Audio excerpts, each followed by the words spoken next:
how to connect bank account to Kalshi. So here's how it works. Kalshi uses Plate, which is basically a third party which helps connect your bank account securely. So here, if we scroll down, you will see Kalshi utilizes Plate to securely connect a member's bank account with their Kalshi account. A member's bank account is linked with their Kalshi account to enable automated clearinghouse deposits and withdrawals. So basically what that means, once you connect your bank account with Kalshi, you can directly select an amount, and that's going to take the money from your bank account and deposit it into Kalshi.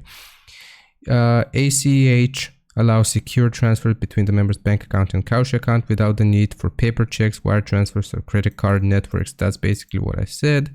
And before a member's sensitive bank information is sent to Kalshi, it is encrypted end-to-end, so it's not compromised or viewed by unwanted parties during the transit.